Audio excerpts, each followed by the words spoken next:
Ya Rasulullah, tanda besar kiamat yang pertama itu akan muncul apabila kesemua tanda kecil selesai.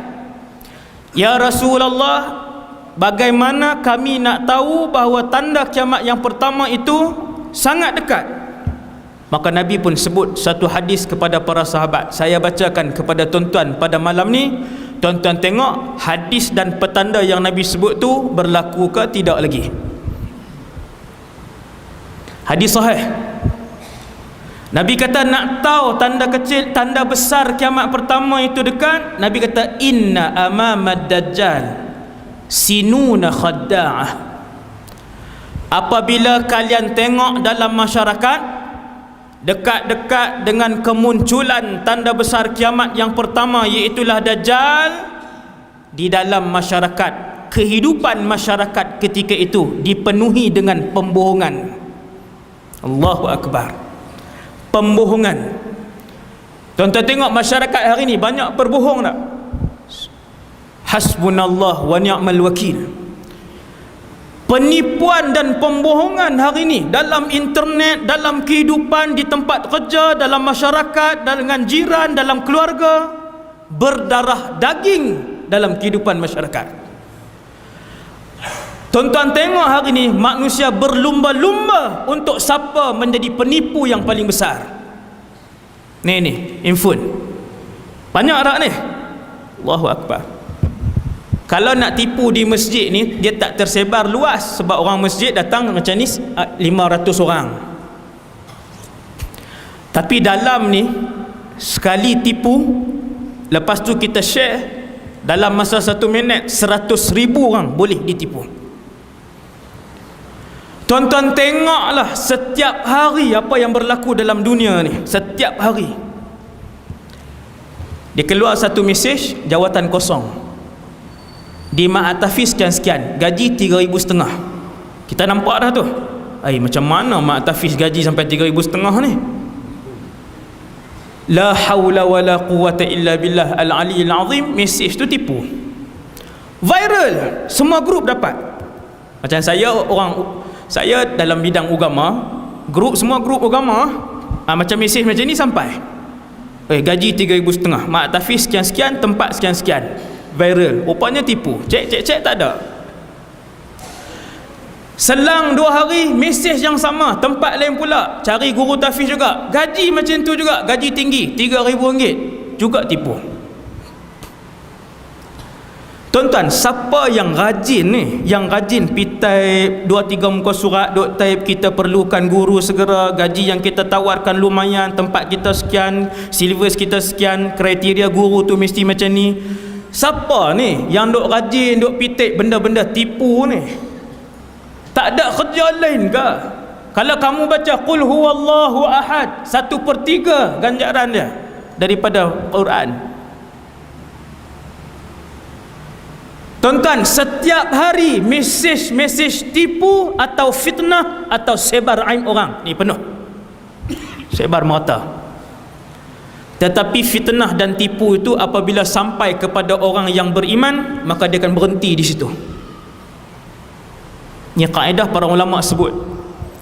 Fitnah akhir zaman nanti, penipuan di akhir zaman nanti akan bertebar.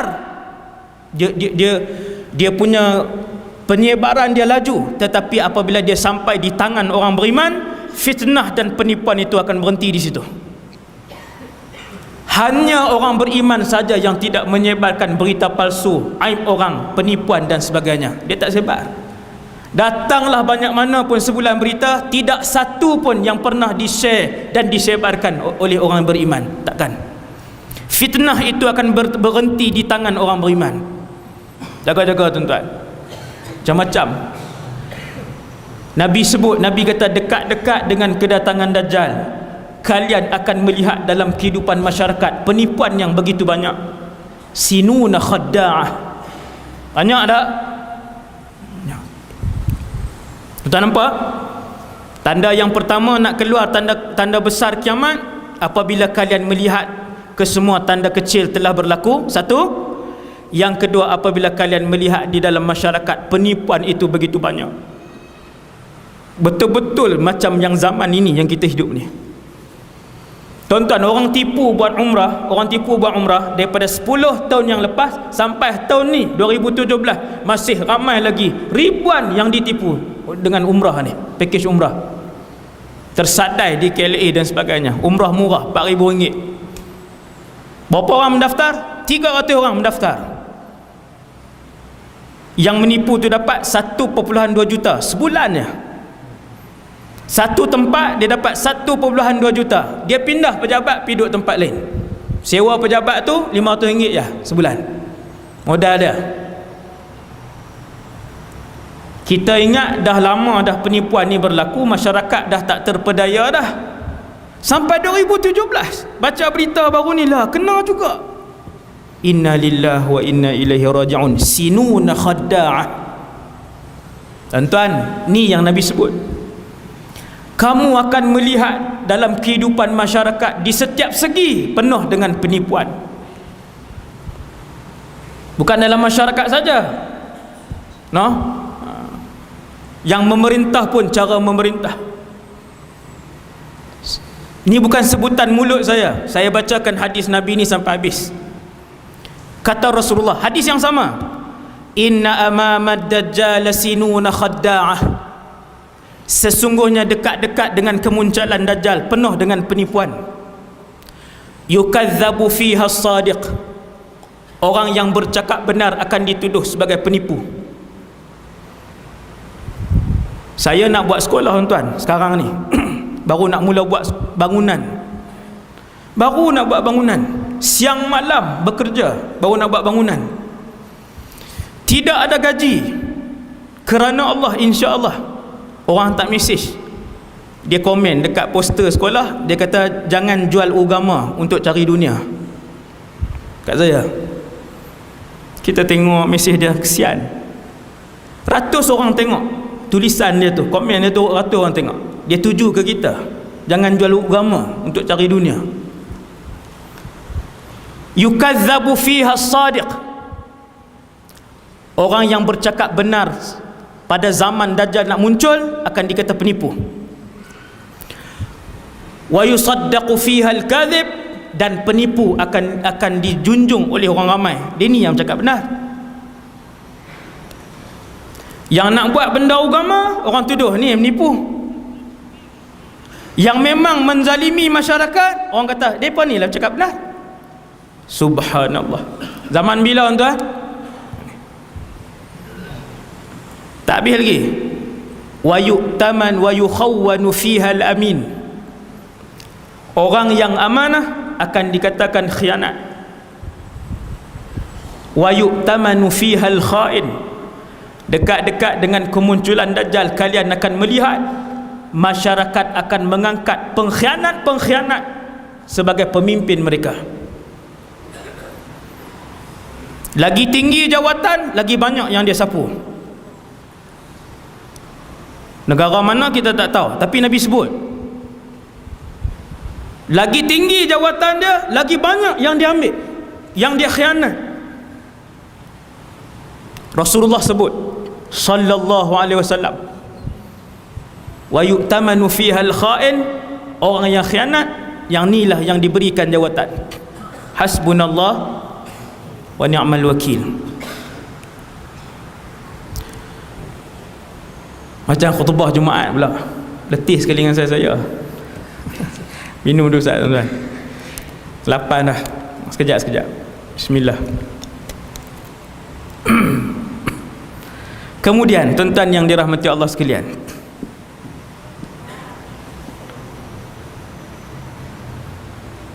dah kita berada di zaman ni, apa persiapan dia Ustaz? Ni yang paling penting. Lebih penting daripada kita mendengar cerita-cerita Dajjal ni ialah apa persiapan kita umat akhir zaman yang diajarkan oleh Rasulullah SAW. Nabi pun sebut, Nabi kata sesungguhnya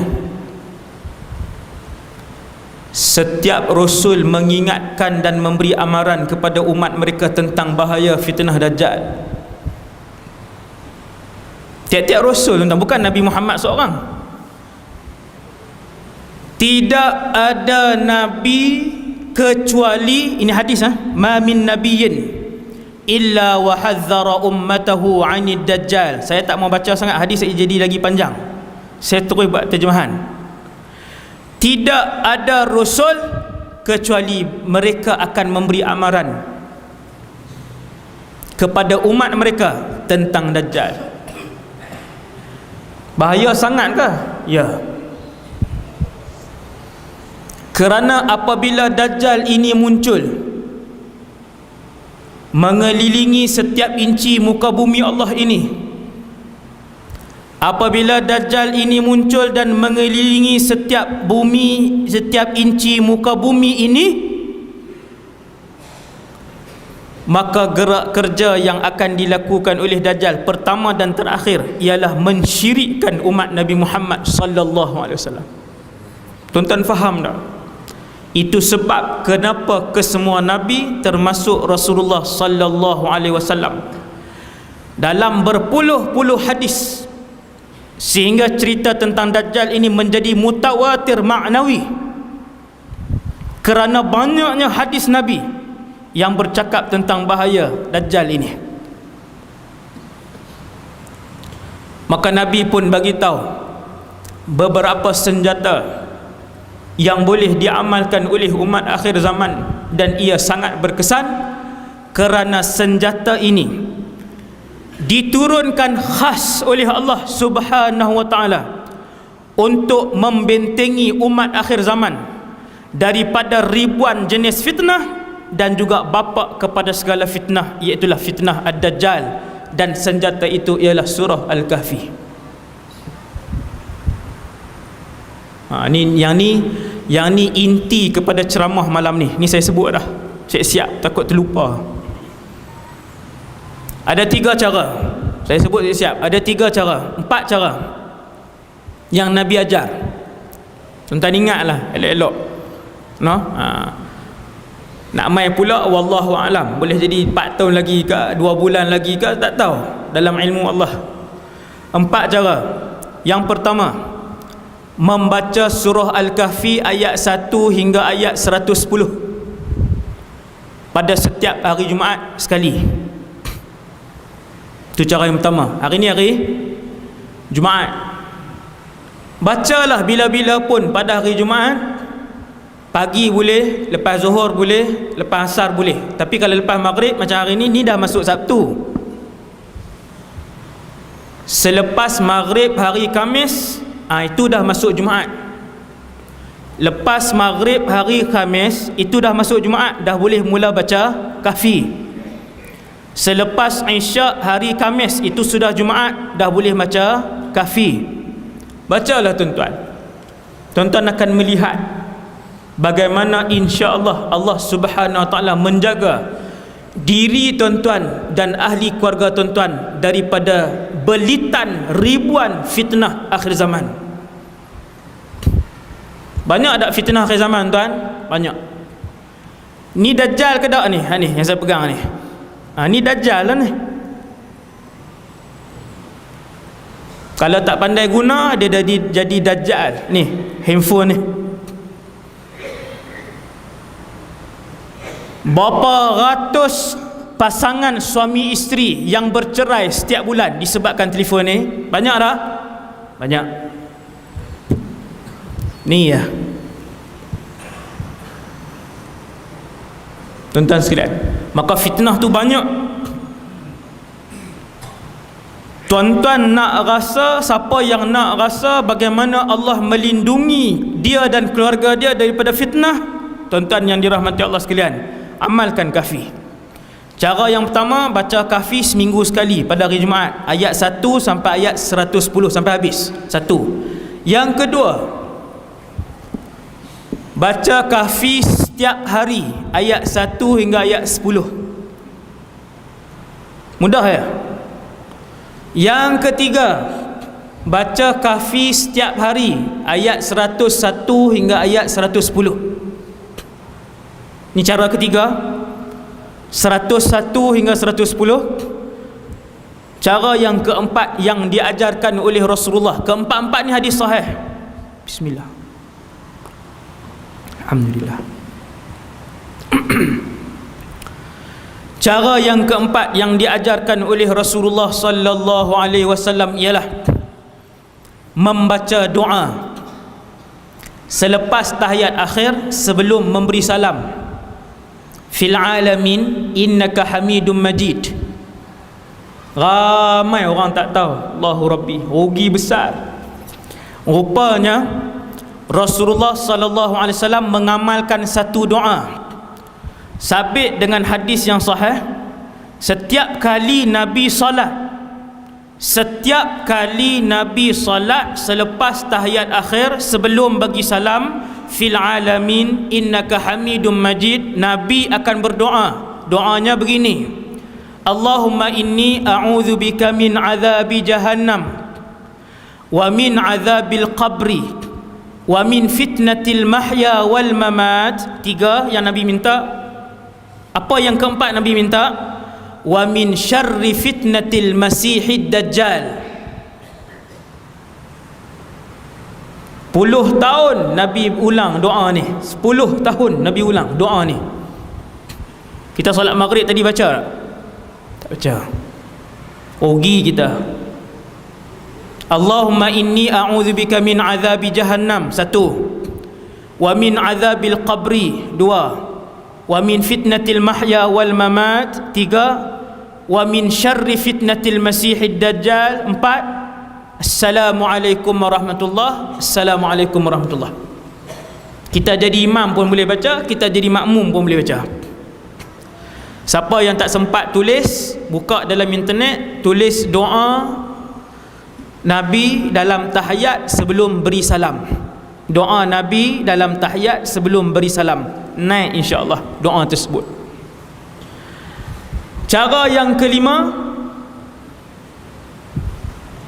yang ni tuan-tuan bakal saya nak pesan pun mungkin kali ni je yang terakhir saya mai, wallahu alam, mai sini kan, sebab tempat banyak. Cara yang kelima yang saya sarankan kepada tuan-tuan, ibu-ibu, ayah-ayah semua, pakak-pakak buat, iaitu setiap hari pagi dan petang baca surah Kahfi ayat 1 hingga 10 dan ayat 101 hingga ayat 110. Maksudnya 20 ayat. 10 ayat terawal surah Kahfi, 10 ayat terakhir surah Kahfi, 20 ayat. Kita buat ni tuan-tuan sebab nak ikut sunnah Nabi. Niat pertama hak tu, ikut sunnah Nabi sallallahu alaihi wasallam. Niat yang kedua, waktu tuan-tuan beramai pagi dan petang tu, ya Allah, peliharalah aku dan ahli keluargaku dari fitnah yang begitu banyak di akhir zaman ini. Pagi tuan-tuan buat 20 ayat daripada surah Kahfi, petang tuan-tuan baca 20 ayat daripada surah Al-Kahfi. Insya-Allah sudah begitu ramai di kalangan jemaah, laki-laki dan perempuan, yang mereka amal sebulan, 2 bulan, 3 bulan. Lepas tu mereka telefon, Ustaz, alhamdulillah kami lihat perubahannya. Allah tunjuk penjagaan Allah Subhanahu wa taala, insya-Allah. Nah, kalau Allah terima, masya-Allah. Kita nampak bagaimana Allah jaga. Tuan-tuan, antara fitnah akhir zaman ni yang ni lah yang paling besar. Internet, game, YouTube, Facebook, Instagram ni, kalau tak pandai guna. Berapa banyak suami dan berapa banyak isteri yang sampai umur 30-an, 40-an masih main video game dalam ni. Betul tak tuan? Main game lagi. Sampai tak pergi bekerja, sampai minta cerai. Itu fitnah. Kita masuk tengok kisah yang disebutkan oleh Rasulullah SAW tentang Dajjal. Ibu-ibu, ayah-ayah sekalian yang dirahmati Allah, Dajjal ni manusia.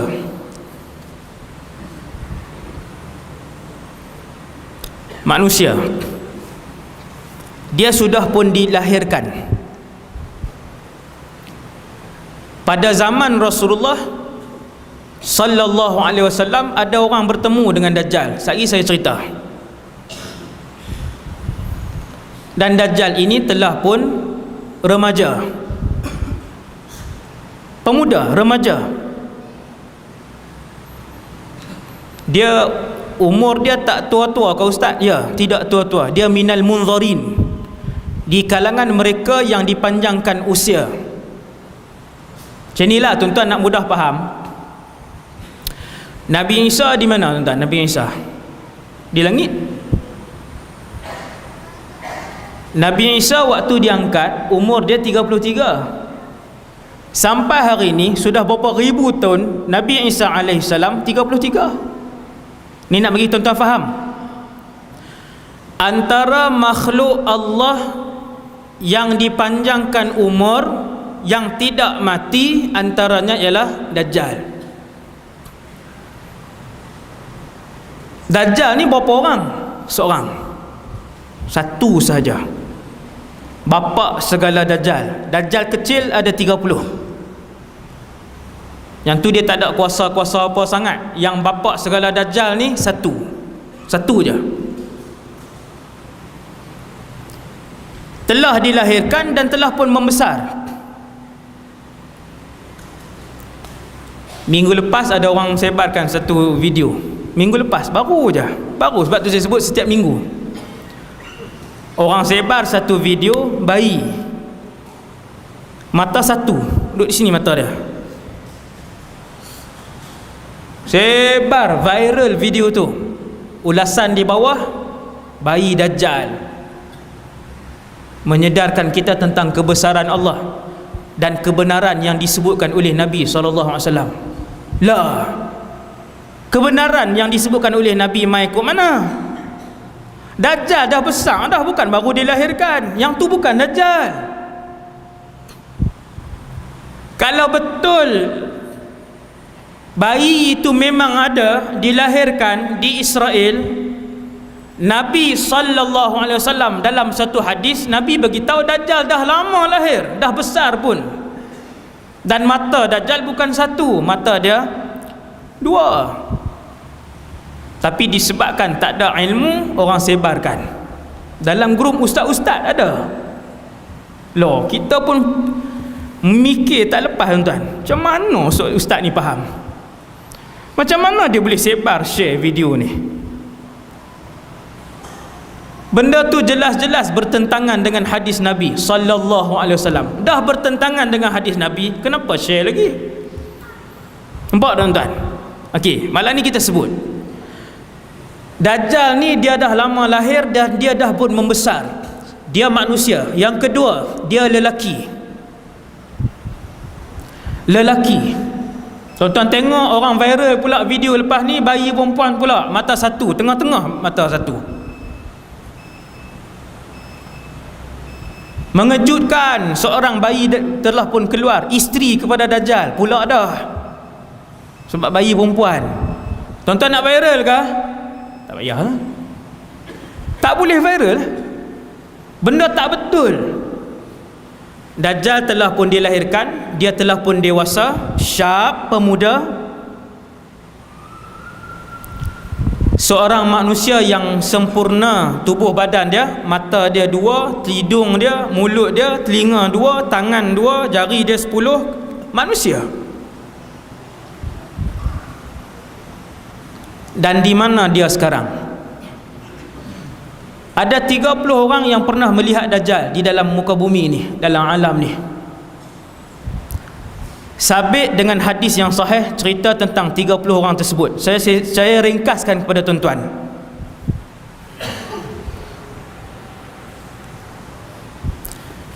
Pada zaman Rasulullah ada seorang lelaki namanya Tamim ibn Aus Ad-Dari.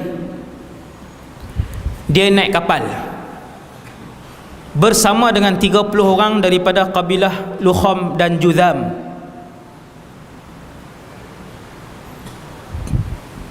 Ni cerita ni di negara mana tuan? Di Mekah, Madinah. Waktu tu Rasulullah SAW di Madinah, Nabi di Madinah. Lelaki ni orang Arab beragama Kristian. Dia dengan kawan-kawan dia 30 orang, mereka naik kapal pergi ke mana tidak diperincikan. Hadis ni tuan, ni hadis sahih riwayat Imam Muslim. Kata Tamim, waktu kami sampai di tengah-tengah laut, kami dipukul oleh ombak yang kuat, oleh laut yang kuat, sehingga kami hilang arah tuju, sampai tak tahu pergi ke mana. Selama 30 hari, sebulan duduk di tengah lautan. Akhirnya kami sampai di sebuah pulau yang kami pun tak tahu pulau itu di mana. Kata Tamim yang cerita ni, dia pun bawa turun bot, perahu, sampan, kapal besar, bawa turun yang kecil itulah, sampan tu, bot. Maka kami pun bergerak ke pulau tu untuk berehat, minum, cari air bersih dan sebagainya. Waktu kami tengah berehat-rehat, hadis ni panjang tuan, hadis ni panjang, saya tak baca hadis tu, saya terus terjemah secara mafhum. Kami pun tengah berehat-rehat di pulau tu, tiba-tiba keluar seekor binatang yang pelik.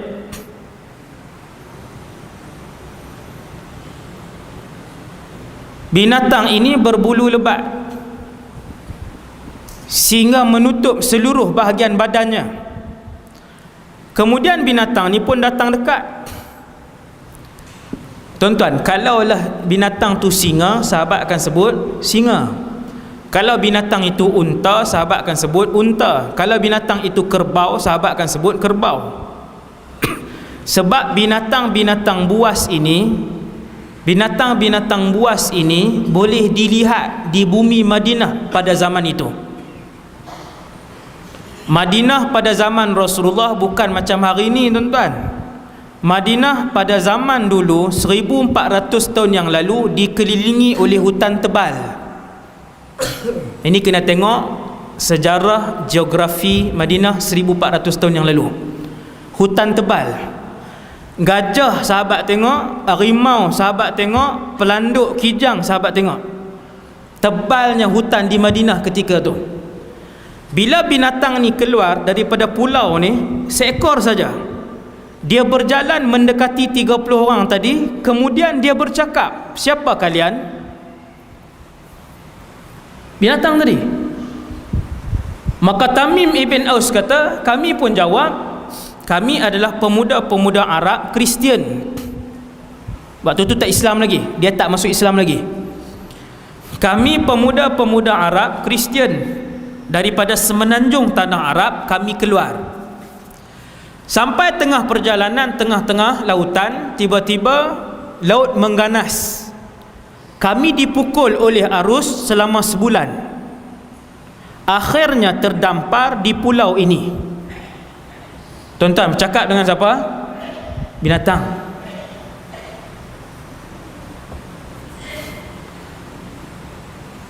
Kemudian Tamim pun bertanya pada binatang tadi, siapa kamu? Tuan-tuan turun, jumpa lembu. Lembu tu tegur kita, balik awal tak dengar ceramah kah? Tuan-tuan nak bagi tahu kat dia sakit perut? Tak bagi tahu dah kat dia. Tekan minyak terus larilah. Berani orang Arab, tengoknya, orang Arab. Bila binatang tu tanya, kamu ni siapa? Binatang bercakap. Hadis sahih. 30 orang ni siap jawab lagi. Jawab. Dia tanya pula, kamu ni apa? Binatang tu jawab, ana al-jassasah. Jangan buh nama anak pula. Jassasah, nama tak elok. Ada ulama kata itu iblis.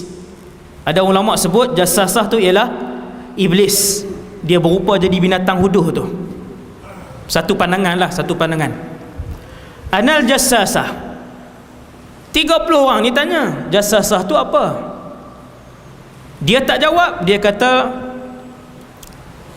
di tengah-tengah pulau ada satu orang.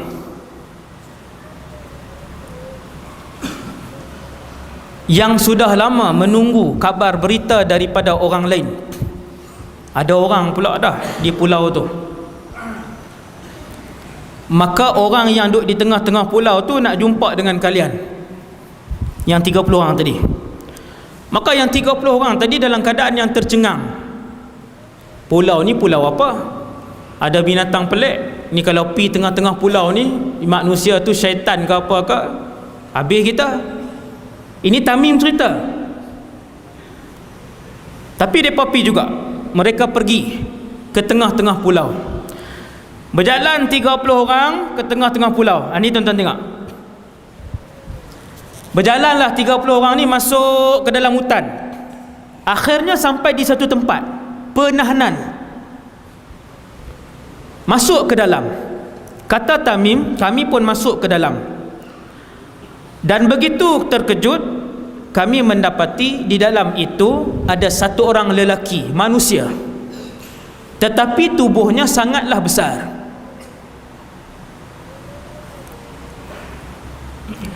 Satu orang lelaki, tubuhnya sangat besar. Dia bersandar ke dinding gua itu dalam keadaan kedua-dua tangannya dan kedua-dua kakinya diikat dengan rantai besi yang besar. Tamim tunjuk diikat macam ni. Ikat macam ni. Ikat dengan satu rantai besi yang tak boleh bergerak. Kaki dia, kedua-dua pahanya dirapatkan ke dadanya macam tu. Rantai besi, tak boleh bergerak. Kaki macam tu. Kemudian lelaki yang berambut panjang itu, panjang, rambut panjang, kerinting yang sangat kerinting. Tuan-tuan boleh bayang, sangat kerinting, panjang. Lelaki itu bertanya kepada kami, "Man antum?" Kamu semua ni siapa? Lelaki yang kena ikat tu tanya. Kami Arab agama Nasrani daripada semenanjung tanah Arab, naik kapal, panjang cerita. Kemudian kami pun tanya kepada lelaki tadi, "Siapa kamu?" Lelaki tadi dia tak jawab. Kemudian dia tanya beberapa soalan, 4 soalan. Tuan-tuan dengar soalan dia. Hadis ni hadis sahih. Soalan pertama lelaki ni tanya, "Kamu semua tahu tak tentang Tasik Tabariyah?" Yang ramai-ramai ni jawab, "Tahu." "Macam mana keadaan Tasik itu?" Mereka ni jawab, yang 30 orang ni jawab, "Oh, airnya masih banyak. Orang menggunakan air di Tasik itu." Lelaki yang kena ikat ni jawab, tuan-tuan. Lelaki ni kata, "Satu hari apabila kamu tengok Tasik itu hampir kekeringan, maka ketika itu aku akan keluar." Satu hari Tasik itu akan kekeringan, kata lelaki itu. Dia tanya soalan yang kedua. Laki yang diikat tu tanya, "Bagaimana keadaan ladang Baisan, Nakhlu Baisan?" 30 orang ni jawab, "Ladang tu masih berbuah, kurmanya banyak." Laki yang kena ikat tu kata, "Satu hari ladang itu tidak akan lagi mengeluarkan buah." Nampak? 2, 3. Laki yang kena ikat tu tanya, "Bagaimana keadaan mata air Zughar?" Mereka ni jawab, mata air Zughar airnya banyak. Dia kata satu hari mata air itu akan kering. Soalan yang keempat dan yang terakhir, lelaki ni dia tanya, "Apakah Nabi yang tak pandai membaca dan menulis telah pun diutuskan?" Nampak tuan? Maka 30 orang pemuda-pemuda Arab yang 30 orang ni pun jawab, "Ya, Nabi itu telah pun diutuskan oleh Allah, dan dia telah pun berhijrah daripada Mekah ke Yathrib, Madinah." Adakah dia berperang dan dia diperangi? Pemuda-pemuda ni jawab, "Ya, Nabi itu diperangi." Adakah dia menang? Dia jawab, "Ya, setiap kali peperangan dia menang." Maka laki itu pun kata, alangkah beruntungnya siapa yang ikut Nabi, yang lelaki yang Nabi itu. Sesungguhnya, kata laki tadi, hanya kalian sahaja yang diizinkan oleh Allah untuk sampai ke pulau ini, dan aku yang diikat ini ialah Al-Masih Ad-Dajjal. 30 orang yang pernah melihat Dajjal di depan-depan. Tak lari tuan-tuan, tengok Dajjal di depan. Sebab dia tak tahu, waktu tu mereka pun tak tahu, bila kawan tu sebut akulah Al-Masihud Dajjal, tak lari juga. Kita hari ni kan, kalau dia main akulah Masih Dajjal, lari. Bila dia kata akulah Al-Masihud Dajjal, dan sudah hampir masanya, apabila tanda-tanda yang aku sebutkan tadi kering, maka aku akan dibebaskan oleh Allah Subhanahu Wa Taala. Tuan-tuan, kita tengok satu persatu. Nabi SAW diutuskan ke belum? Utus dah, habis dah. Utus dan telah pun wafat sallallahu alaihi wasallam. Tasik Tabariyah ni tasik di mana? Buka YouTube, balik lagi buka YouTube, tulis dalam bahasa Arab Buhairah Tabariyah. Tak pandai, tulis Sea of Galilee. Tasik ni ada di Israel. Adalah. Yang Dajjal sebut ni bukannya ada di angkasa lepas, ada di atas muka bumi ni. Dajjal kata satu hari tasik itu akan mula surut, dan ketika itu aku akan keluar. Tuan-tuan yang dirahmati Allah, ni bukan tujuan nak menakut-nakutkan. Tuan-tuan boleh tengok tasik itu hari ni, bagaimana setiap tahun dia mengalami kesurutan dan kekeringan.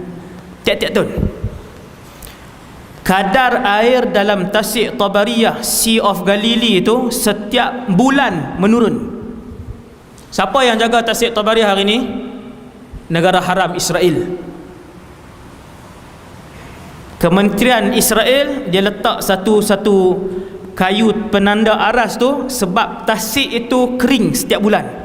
Bukan kering, menyusut setiap bulan. Benda tu dikomentarikan. Tuan-tuan boleh tengok dikomentari dalam bahasa Arab dan dalam bahasa Inggeris tentang kenapa Tasik Tabariyah mengalami kekeringan, penyusutan air setiap bulan. Tuan-tuan nampak tak? Jauh ke dekat kita ni? Zaman ni jauh ke dekat? Sebab tu daripada muqaddimah tadi saya beritahu. Soalan yang kedua, Dajjal tanya tentang ladang Baisan. Ladang Baisan di Palestin. Ladang Baisan 1400 tahun yang lalu dia ladang kurma. Hari ni 2017, ladang tu dah jadi tanah lapang dah. Ni. Bukan kata pokok saja, buah tak ada, sekali dengan batang-batang tak ada.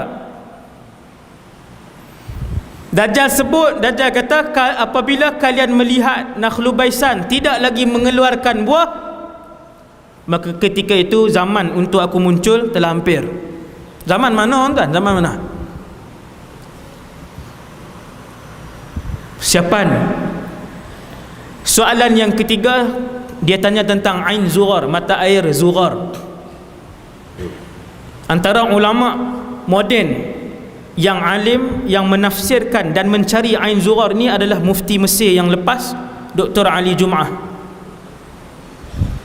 Dia buat kajian, kemudian dia pergi. Bila Nabi sebut Ain Zughar ini dekat dengan Syam, Syria, Jordan apa semua ni, pasukan ulama daripada Mesir ni pergi ke kawasan sana, dan mereka mendapati Ain Zughar itu merujuk kepada laut mati. Laut mati. Saya sampai laut mati tu 2 kali. Waktu tu jahil lagi. Tempat tu tak boleh pergi tuan, tidak digalakkan kan. Laut mati, tempat laknat. Tapi dia ajib lah tempat tu. Kadar laut dia tak silap saya 60 kali daripada laut biasa. 1 kilometer sebelum tuan-tuan sampai tu, telinga kita dah dengung dah sikit. Tuan-tuan masuk dalam laut mati. Dia tasik tapi dia dipanggil laut mati.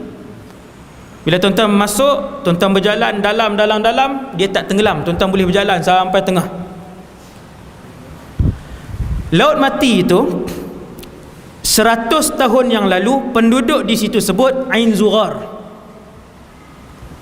100 tahun yang lalu penduduk di situ sebut itu Ain Zughar. Ketika kumpulan ulama daripada Mesir, termasuk mufti Mesir yang lalu, pergi ke situ, berdiri di atas, bukan di dalam air tu, di tepi Laut Mati, berdiri. Orang kampung sebut, wahai Tuan Mufti, dulu di sini adalah sebahagian daripada Laut Mati tu. Dia tunjuk satu pokok jauh daripada Laut Mati tu, pokok jauh daripada Laut Mati tu. Dia kata, wahai Tuan Guru, dulu di pokok itu, situ masih lagi digenangi oleh Laut Mati, dan hari ini dah mula surut. Tuan-tuan yang dirahmati Allah sekalian, selesai tentang Dajjal. Jadi Dajjal ini dia diikat di sebuah pulau.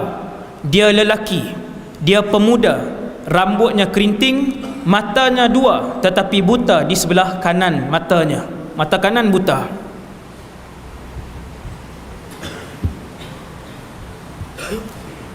Apabila dia keluar, bila Dajjal ini muncul, tuan-tuan tengok, saya sebut cara ringkas. Ini yang paling penting sekali. Bismillah. Apabila Dajjal ini keluar, maka umur yang diberikan oleh Allah Subhanahu wa taala kepada dia hanyalah 40 hari sahaja.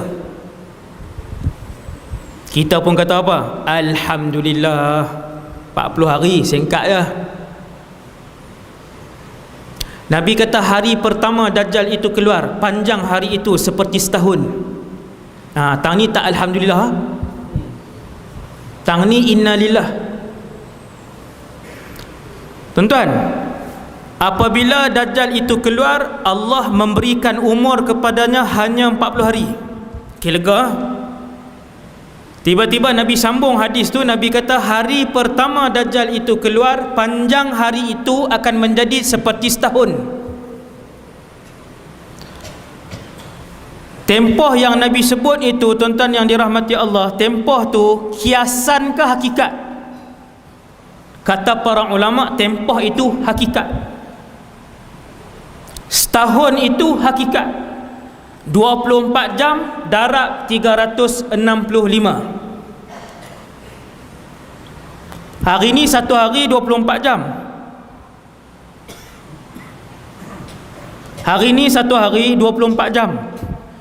Hari pertama Dajjal muncul di Asfahan, di Khurasan, panjang hari pertama itu 8,760 jam. Berubah tak tuan-tuan cuaca? Berubah. Berubah tak cara ibadah? Berubah. Berubah tak cara hidup? Berubah. Berubah tak cara makan? Berubah. Macam mana tak berubah? Sehari jadi 8,760 jam. Apa bukti hari pertama kemunculan Dajjal itu panjangnya sama seperti setahun? Itu hakikat. Buktinya ialah soalan daripada sahabat radhiyallahu anhum. Tuan-tuan tengok, bila Nabi sebut hadis ni, sahabat tanya, ya Rasulullah, hari yang Dajjal muncul sehari bersamaan dengan setahun itu, cukup tak kami solat 5 waktu? Sahabat tanya soalan ni. Tuan-tuan dengar, ya Rasulullah, hari yang Dajjal muncul itu, yang panjang jadi setahun itu, cukup tak kami solat 5 waktu? Nabi kata tidak. Dengar tuan, ini fiqh zaman Dajjal. Fiqh itu berubah sikit. Nabi kata tidak. Uqduru lahu qadrah. Tak cukup kamu solat hari itu yang panjang setahun itu 5 waktu. Bahkan kalian mesti membuat anggaran kepada setiap waktu solat. Anggaran macam mana tuan-tuan? Macam ni. Kita tengok pada hari yang Dajjal keluar tu, kita tengok jam. Kalau ada jam lah, kalau ada jam. Cuaca tak berubah, gelap. Dah berapa kali pusing 12 jam, gelap. Maka ketika itu kita tetap perlu solat zuhur. subuh, zuhur, asar, maghrib, isyak. Dia macam ni, bila masuk subuh, contohnya pukul 6 kita tengok cuaca gelap, kena sembahyang subuh. Berlalu 7, 8, 9, 10, 11, 12, 1, 7 jam cuaca gelap, kena solat tak zuhur? Kena solat. Habis kita solat zuhur jam 1, berlalu lagi 2, 3, 4, kita tengok jam 4, cuaca macam tu juga, kena solat dah asar? Kena solat. Itu maksud Nabi, tidak cukup ketika itu kamu solat 5 waktu sahaja dan kamu mesti membuat anggaran. Dah selesai. Itu secara ringkas. Itu solat. Kemudian kata Rasulullah, hari kedua Dajjal panjangnya seperti sebulan. Pula dah. Kan kita duk ingat tadi 40 habis tahun tu selesai. Dah tuan-tuan. Panjang hari kedua menjadi seperti sebulan. Maksudnya 24 darab dengan 30. Berapa jam hari tu? 720 jam. Allahu Akbar. Tuan-tuan, suasana macam mana waktu tu tuan-tuan? Macam ni kah? Ada kuliah maghrib, orang pergi kerja? Tak tahu, saya tak boleh bagi jawapan. Ketika itu manusia akan menghadapi buat kali pertama pengalaman dalam masyarakat itu, bagaimana mereka nak hidup satu zaman sehari jadi 720 jam. Tuan-tuan, panjang jadi. Macam mana nak hidup ni? Adakah budak-budak anak-anak kita pergi ke sekolah kah? Kita pergi kerja kah? Wallahu alam. Hanya Allah yang mengetahuinya. Zaman itu. Kemudian kata Nabi, hari yang ketiga, tuan-tuan yang dirahmati Allah, hari yang ketiga panjangnya seperti seminggu.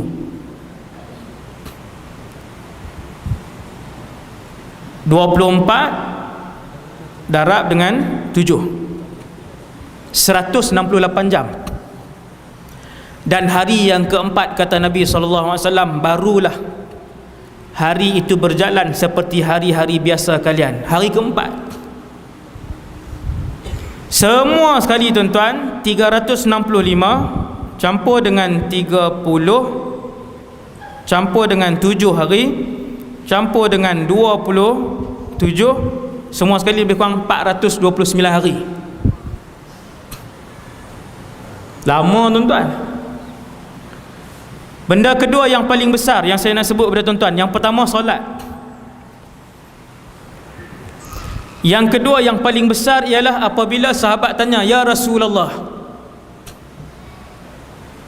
apa yang akan berlaku ketika mana hari yang panjang yang Dajjal itu keluar? Kata Rasulullah, Dajjal akan mengelilingi bumi. Tidak ada kampung, tidak ada bandar, tidak ada lorong, tidak ada kawasan kecuali dijejaki oleh Dajjal. Tuan-tuan yang kata kami duduk Kuala Berang Ustaz, jauh. Tidak ada kampung atau bandar kecuali sampai Dajjal. Pada hari pertama Dajjal keluar, tidak akan ada setitis pun air untuk diminum,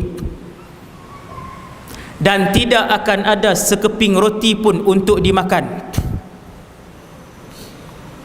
Tuan-tuan, Nabi sebut tidak akan ada setitis air. Zaman hari ni kita tengok, air banyak Ustaz, sungai apa semua. Tuan-tuan sekalian, itu sebab tak berlaku kemarau. Cuba berlaku kemarau. Tuan-tuan, Malaysia ni kalau Allah sekat hujan 3 bulan, berapa negeri akan mula mencatur air? 2 tahun lepas, 3 tahun lepas berlaku kemarau, 3 bulan hujan tak turun. Saya tengok sendiri beberapa negeri mencatur air baru 3 bulan. Kalau 5 bulan, kalau 7 bulan, kalau 10 bulan, setahun sebelum kedatangan Dajjal, Allah SWT contoh Allah mengkemaraukan negeri kita. Tuan-tuan nak jumpa air ni? Tak jumpa. Tuan-tuan, bila hujan tak turun selama 7 bulan di Semenanjung ni, sungai kering tak tuan-tuan? Kering. Empangan kering tak kalau 7 bulan tak turun hujan? Kering empangan. Air yang disimpan dalam bukit, kalau hujan tak turun 7 bulan, air terjun, air sungai yang kita duk pergi mandi tu, tak ada air tuan-tuan. Nampak tak? Jadi itulah yang disebutkan oleh Rasulullah pada hari pertama keluar Dajjal, air ini tidak ada setitis pun. Ni, setitis pun tak ada. Tadi kita kata sebulan boleh simpan ustaz, kan? 5 beg beras cukup lah. Masalahnya ialah hari pertama sudah tidak ada lagi sekeping roti dan setitis air. Siap.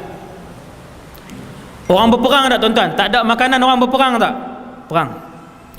Orang sanggup bergaduh? Bergaduh kalau tak ada makanan. Apatah lagi kalau tidak ada air. Maka sahabat tanya soalan yang kedua kepada Nabi SAW. Ke-9 saya berhenti, insyaAllah dah 8.45 dah. Tuan-tuan pun letih, saya pun letih. Allahu Akbar. Sahabat tanya, ya Rasulullah, bagaimana orang Islam untuk mendapatkan makanan? Nabi pun jawab, ketika Dajjal datang di satu tempat. Tuan-tuan, Dajjal dia akan datang satu tempat, satu tempat, satu tempat, satu tempat.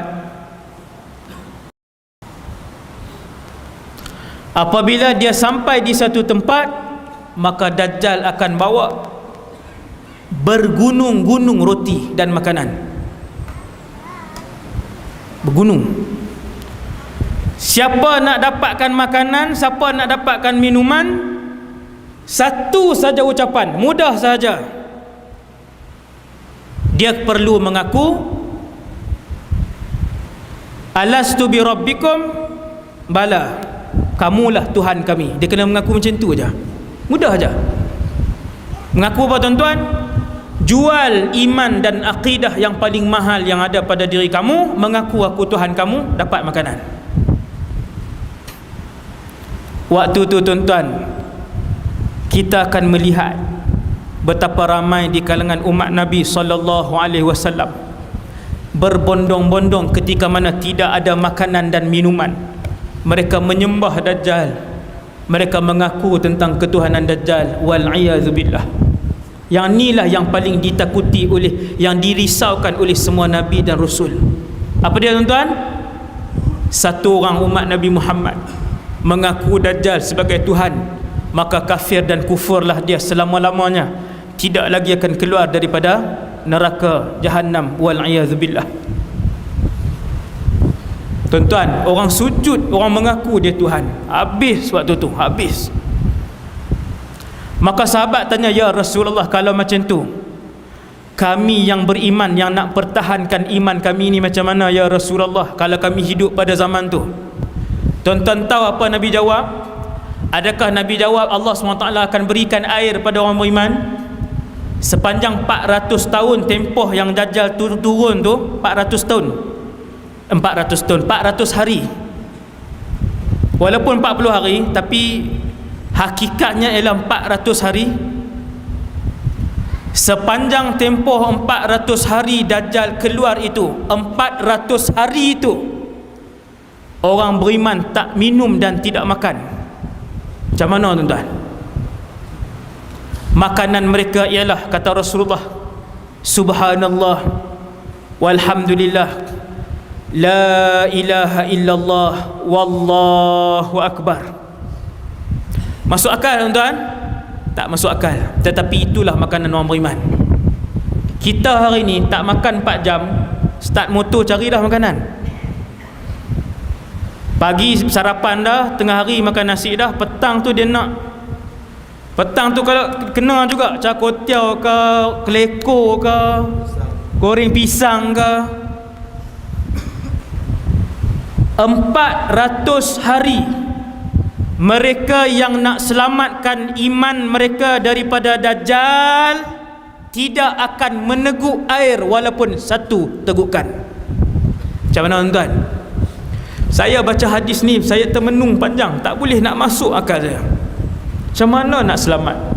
Kata Rasulullah, makanan mereka hanyalah subhanallah, walhamdulillah, wala ilaha illallah, wallahu akbar. Nabi kata tiap-tiap kali mereka sebut zikir itu, perut mereka akan terasa kekenyangan. Luar biasa tak? Luar biasa. Inilah antara benda sukar yang kita nak hadapi pada zaman Dajjal.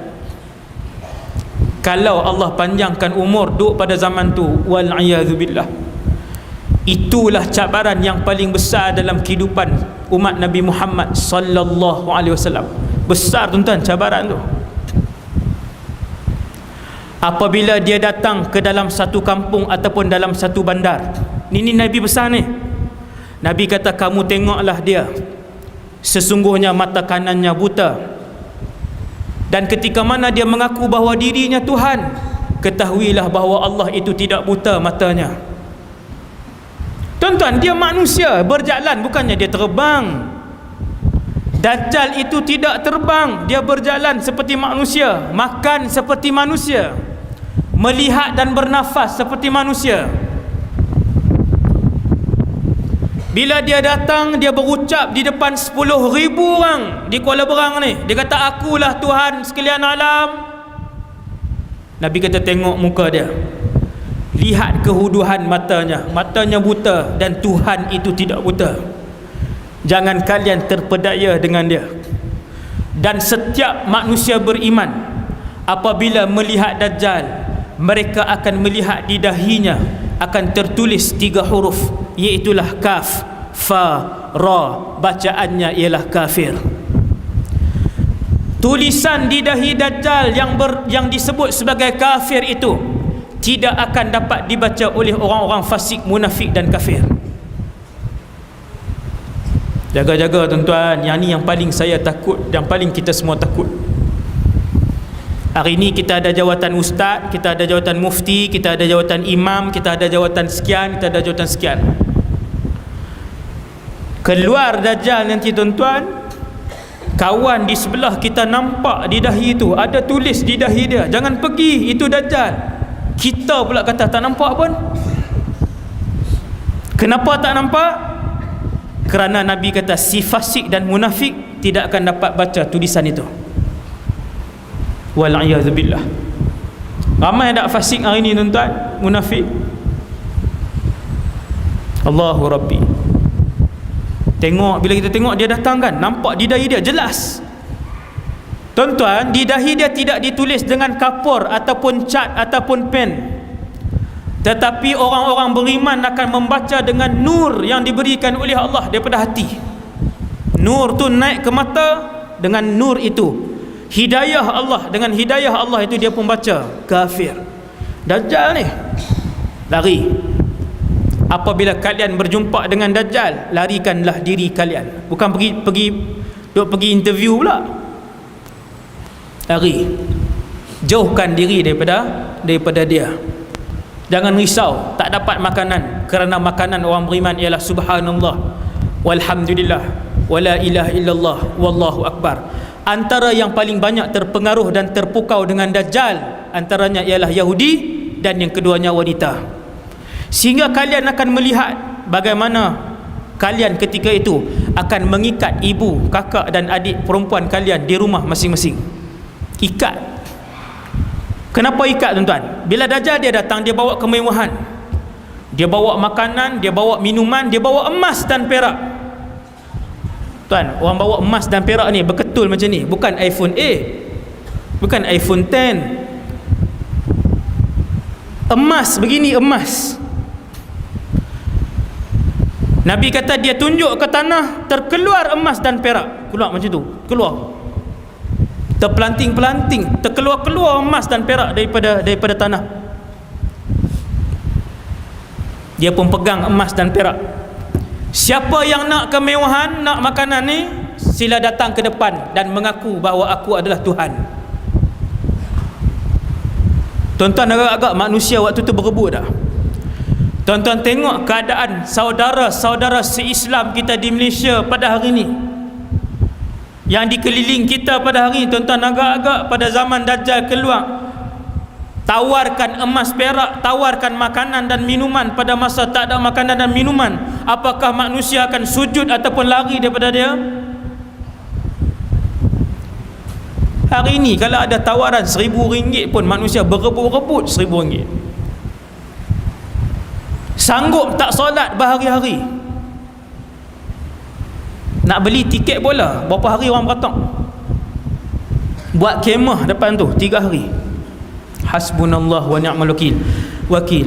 Beli tiket bola, tuan-tuan, beli nak tiket nak tengok perlawanan bola, orang beratur, tuan-tuan, 3 hari duduk di situ, 2 hari duduk di situ, 12 jam berdiri di situ. Tu kena bayar duit. Kalau bagi duit, kata Nabi, kalian akan melihat betapa ramai yang akan ikut dia, mengekori dan membuntuti Dajjal kemana saja dia pergi, seperti mana sekawan lebah yang mengikuti ketua mereka. Habis pakai ikut. Jadi sama-samalah pakat buat persiapan. Saya cukup sekadar tu kot 9 lah. Sejam setengah, tuan-tuan. Main-main melawak-melawak pun. Sekadar tu dulu, insya-Allah. Ceramah dan penerangan kita pada malam ni tentang salah satu daripada tanda besar kiamat yang disebutkan oleh Nabi sallallahu alaihi wasallam. Dan tadi di pertengahan ceramah saya dah sebut dah apa yang kita perlu lakukan, sunnah persiapan yang ditinggalkan oleh Rasulullah sallallahu alaihi wasallam. Moga-moga kita semua diberikan kekuatan dan hidayah oleh Allah untuk kita amalkan ni hak Nabi tinggalkan ni, sunnah-sunnah yang ditinggalkan oleh Rasulullah untuk menghadapi fitnah akhir zaman. Tuan-tuan yang dirahmati Allah, saya datang juga dengan tujuan untuk membuat kutipan bagi membina sekolah yang saya sebutkan tadi. Saya baru nak mula, tuan-tuan. Tour pertama saya di Terengganu ni. Tour pertama saya ni di Terengganu ni. Nak tengok, mari nak tengok di sini, nak tengok kan macam mana umat Islam di Terengganu ni. Kalau sambutan kehadiran, masya-Allah kan, ni berapa ratus orang ni, ramai kan. Tapi kutipan kita nak tengok lah kan. Kalau banyak kita mai pula kan. Kalau 4,000 5,000 tak mai dah kan. Beritahu siap-siap lah. Nak buat, tuan-tuan, kompleks Islam Akademi Al-Habibul Mustafa 8 juta. Duit ada 100,000. Jujur saya beritahu, yang terkumpul 100,000. Ni saya baru mula bulan ni, baru nak mula langkah. Inilah tour pertama saya. Pakat-pakat tolonglah, tuan-tuan, untuk kita bina pusat pengajian yang insya-Allah saya sendiri yang asaskan. Saya sendiri yang asaskan dengan modul yang saya sendiri bentuklah pusat pengajian tu selama 13 tahun. Dia punya tempoh pengajian di situ. Dan dia orang ada letakkan tabung setiap pintu. Setiap pintu ada letakkan tabung. Yang keduanya, tuan-tuan, saya mencari pewakaf bulanan. Ni dia punya borang dia. Tuan-tuan tulis nama ringkas dan juga nombor telefon. Saya kita bagi kat muslimat satu. Saya nak cari pewakaf bulanan, sebulan RM100 selama setahun, bukan selama 5 tahun. Sebulan RM100, tuan-tuan, wakaf untuk pembinaan lebih kurang 8 bangunan, termasuk masjid, asrama dan sebagainya. Selama setahun, kemudian habis setahun kita cari orang lain pula. Siapa-siapa yang berkeinginan nak buat, berkongsi bersama-sama dalam pembinaan kompleks ni, habis solat boleh mai bagi nama, tulis nombor di sini.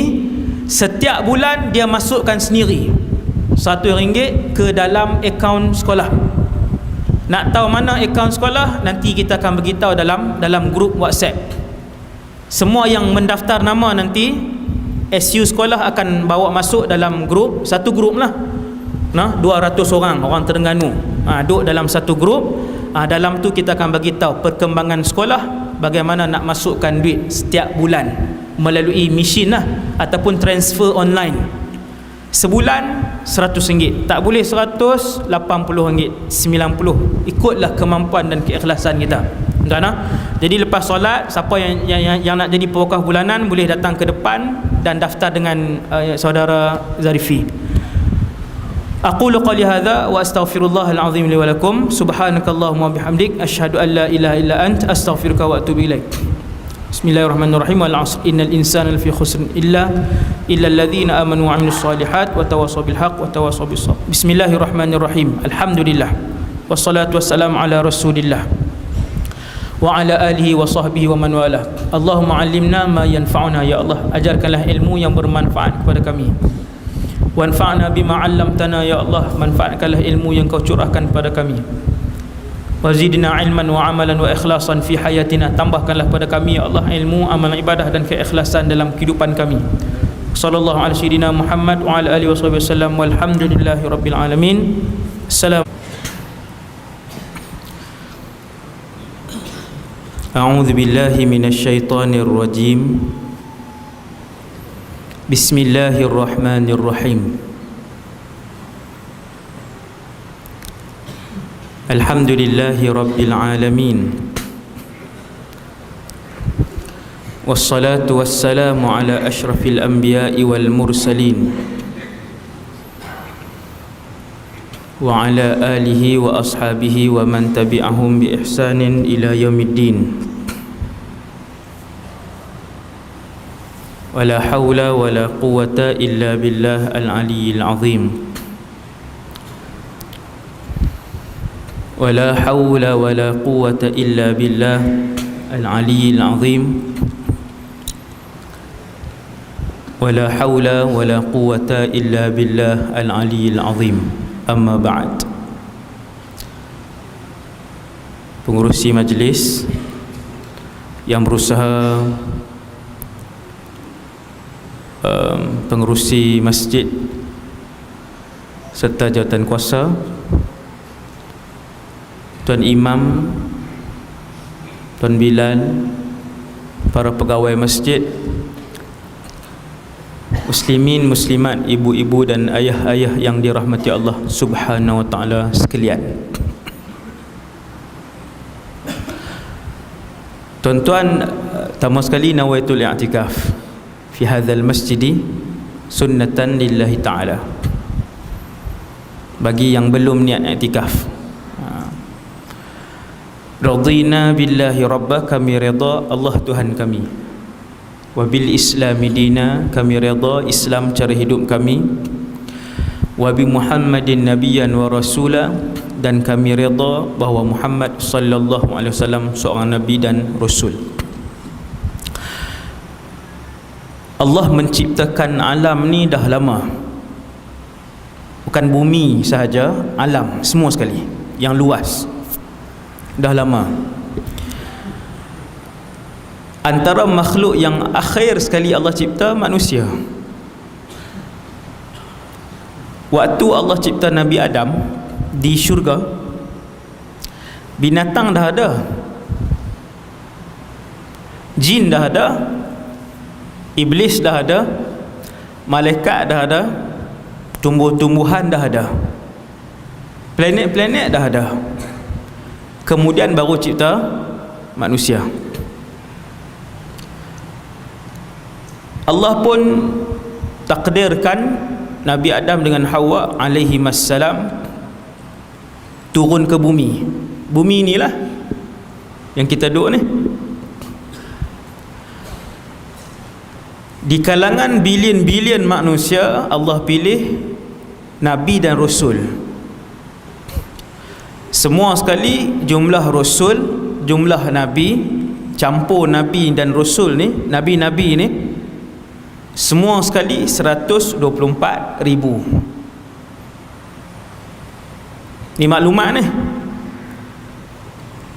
Yang kita ingat 25 orang. 25 tu yang disebut dalam Quran. Semua sekali 124,000. Kalau saya tanya soalan mudah, Nabi pertama dan Nabi terakhir, semua orang boleh jawab dalam masjid ni. Di kalangan 124,000 ni, Nabi pertama dan terakhir semua orang boleh jawab. Nabi pertama Nabi Adam, Nabi yang terakhir yang ke-124,000 Nabi Muhammad sallallahu alaihi wasallam. Soalan seterusnya, 124,000 orang Nabi ni, berat sikit ceramah ni, dia banyak maklumat tuan-tuan, tapi tak apa, nanti tuan-tuan boleh tengok balik dalam ni, berapa rakaman tu ada ni kan, tuan-tuan boleh tengok balik. 124,000 orang, berapa orang Nabi yang Allah sudah utuskan ke muka bumi? Jawapan dia, kesemua sudah diutuskan. Sekali lagi soalan, di kalangan 124,000 orang ni berbaki berapa orang lagi Nabi yang belum dia utuskan oleh Allah? Jawapan dia kosong. Maksudnya bumi ni dah lama, bukan dengan makhluk manusia, bahkan dengan makhluk-makhluk lain. Bila Allah hantar manusia yang merupakan antara makhluk terakhir yang Allah cipta di atas muka bumi ni, Allah pun pilih para nabi dan rasul. Bilangan para nabi dan rasul itu pun sudah habis diutuskan dan dipilih oleh Allah SWT. Selesai. Sampailah zaman kita malam ni 22 hari bulan 12 2017 1439 Hijriah ni, malam ni.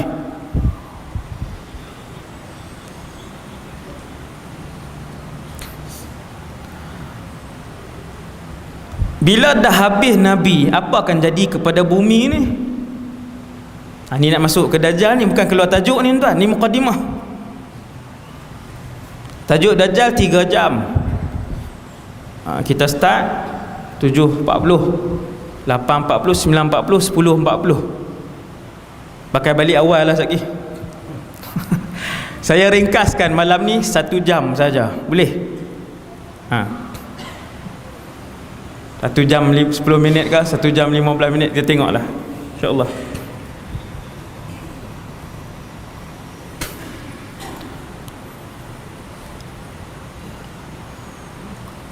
Maksudnya,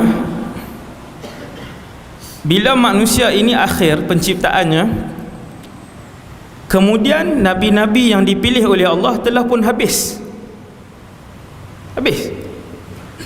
Sampailah ke nabi dan rasul yang terakhir, iaitulah nabi kita Muhammad ibn Abdullah sallallahu alaihi wasallam. Selesai. Nabi pun bagi tahu kepada para sahabat, sesungguhnya umat ini, mafhum, umat ini akan melihat dan menghadapi dua keadaan yang paling sukar yang tidak dihadapi oleh umat lain. Tuan-tuan, umat ini akan menghadapi dua keadaan yang paling sukar yang tidak akan dihadapi oleh umat lain. Nombor 1, umat ini akan menyaksikan kiamat. Dan yang kedua, umat ini akan berhadapan dengan satu fitnah yang besar semenjak Allah menciptakan bumi ini sampailah kiamat. Tidak ada fitnah yang lebih besar dari fitnah itu. Fitnah itu ialah fitnah Al-Masihid Dajjal. Siapa yang akan hadapi umat ini? Maka ini adalah dua berita yang buruk yang paling ditakuti oleh semua para nabi dan rasul, yang paling dirisaukan oleh para nabi dan rasul. Dua benda ni, tuan-tuan, sampai malam ni 1439, kedua-dua benda ini belum berlaku. Boleh jadi tak kita yang hidup 2017 ni akan melihat dua perkara ini? Boleh jadi, sangat-sangat.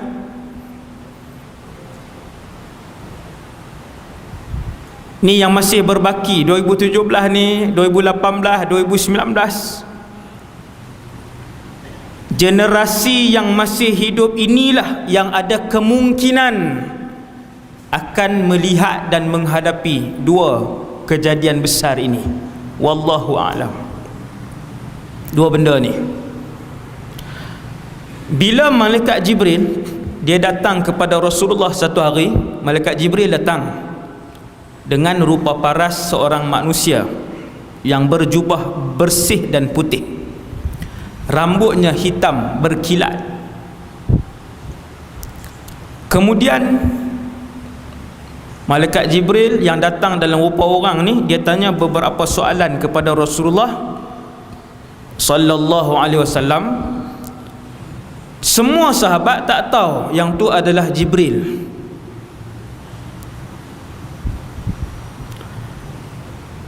Soalan terakhir yang Jibril tanya, wahai Muhammad, bila kiamat? Mata sa'ah, bilakah kiamat? Lalu Nabi jawab, tengok Nabi jawab, mal mas'ulu anha bi'a'lama minas sa'il. Soalan yang kamu tanyakan itu, yang bertanya pun tidak tahu jawapan, yang ditanya pun tidak tahu jawapan. Siapa yang bertanya tuan-tuan? Penghulu segala malaikat, Jibril alaihissalam. Siapa yang ditanya? Penghulu segala nabi dan rasul, Muhammad sallallahu alaihi wasallam. Nabi jawab jelas punya, tak ada takwil-takwil dah. Orang yang bertanya pun tidak tahu jawapan, orang yang ditanya pun tidak tahu jawapan. Bila kiamat? Kemudian Jibril tutup pertemuan hari itu dengan soalan, kalau begitu, adakah kiamat itu ada tanda-tandanya? Maka Nabi pun sebut, ya. Untuk mengetahui bahawa kumpulan manusia itu dekat dengan kiamat, maka Nabi membahagikan dua tanda kiamat, tanda kiamat kecil dan tanda kiamat besar. Tanda kiamat kecil dan besar ni yang mana dulu yang berlaku? Kecil dulu ke yang besar dulu? Kalau jawab salah teruk sangat. Yang jawab besar dulu tu, yang tu memang baru malam ni main ceramah. Dia tengok tajuk Dajjal, kenapa ni? Kecil dan besar. Kecil dulu berlaku, kemudian besar. Berapa bilangan tanda kiamat kecil dan berapa bilangan tanda kiamat besar? Ulama himpunkan hadis-hadis Nabi di sana dan di sini. Nabi tak sebut dalam satu hadis, di dalam ratusan hadis. Ulama pun himpun semua. Kata para ulama, mereka mendapati bahawa tanda-tanda kecil kiamat lebih kurang 170 tanda kecil, dan tanda besar kiamat paling masyhur 10 tanda besar. 170 tanda kecil ni bila mula berlaku? Jawab para ulama hadis, tanda-tanda kecil kiamat ini bukan mula berlaku 5 tahun yang lalu. Tanda kecil kiamat mula berlaku 1400 tahun yang lalu. Lama ke baru tuan? Lama dah. Bila tanda kecil kiamat sudah 1400 tahun yang berlalu, setiap 10 tahun, setiap 10 tahun, setiap 100 tahun, kemudian 100 tahun, 100 tahun, sampai malam ni sudah 1400 tahun. Orang hari ini pun bertanya kepada para ulama hadis, wahai para alim ulama, sudah berapa tanda-tanda kiamat kecil ni yang dah berlaku? Maka para ulama hadis pun menjawab dengan jawapan, berikan kepada kami tanda-tanda kecil yang belum berlaku. Itu antara cara soalan, cara jawapan yang diberikan. Ulama himpun tanda-tanda kecil ni. Ulama kata cuba cari tanda kecil mana yang belum berlaku, kecuali beberapa sahaja. Tuan-tuan buka lah internet malam ni, tuan-tuan belilah buku tanda-tanda kecil kiamat, tuan-tuan tengok tanda-tanda kecil kiamat, tuan-tuan tengok satu persatu sampai 10, sampai 20, 50, 70, 90, 110, mana satu yang belum berlaku? Bangunan pencakar langit, arak diminum merata-rata, ramai orang yang meninggalkan solat, ramai orang yang berzina, anak yang memperhambakan ibu dan ayah. Yang mana yang belum berlaku? Tuan-tuan faham tak? Ni nak masuk ke tajuk ni. Duk mukadimah lagi. Tengok kira apa. 8 dah. Subhanallah. Ni kita main malam ni. Saya orang Kedah, minta maaf no. Tak biasa keluar negeri pula tu. Kan? Duk dalam Kedah ya, sebab tu cakap Kedah piau. Kita datang pada malam ini, ibu-ibu dan ayah-ayah sekalian, bukan untuk kita menunggu Dajjal, tidak. Tetapi kita datang pada malam ini antaranya ialah untuk belajar ilmu yang ditinggalkan oleh Rasulullah SAW kepada kita semua tentang akhir zaman. Kerana kita umat kepada akhir zaman.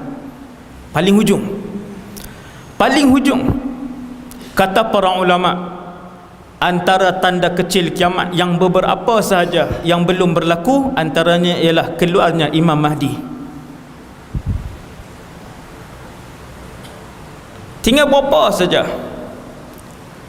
Apabila ulama sebut kebanyakan tanda-tanda kiamat kecil telah pun berlaku, telah pun dilihat, maka selesai tanda kecil kiamat, kata Rasulullah, kalau pagi ni lengkap ke semua tanda kecil kiamat, maka tengah hari itu akan keluar tanda besar kiamat yang pertama. Tanda besar, tanda besar habis tuan.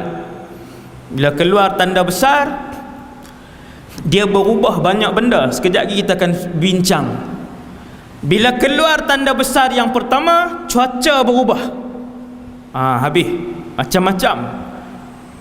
Pemakanan berubah, ibadat berubah, cara solat berubah. Maka ini perlukan kepada ilmu. Dia tak boleh tunggu tanda besar kiamat pertama keluar, okey baru kita mengaji. Macam ni cara dia. Sekarang orang Islam kena ada pengetahuan tentang ini untuk menghadapi kemungkinan datangnya zaman itu. Wallahu a'lam. Dalam ilmu pengetahuan Allah, bilakah ia akan berlaku? Benda apa bila tu? Tanda kiamat yang pertama. Kalaulah saya letakkan botol ni di sini, inilah tanda besar kiamat yang pertama, maka di mana zaman kita hari ni? Kata Rasulullah, untuk keluar tanda besar kiamat yang pertama, apabila kalian melihat tanda-tanda kecil kesemuanya telah berlaku. Faham tuan? Di mana kedudukan kita? Sini ya. Sini. Sebelah menyebelah dah. Sebelah menyebelah dah kita ni, zaman ni.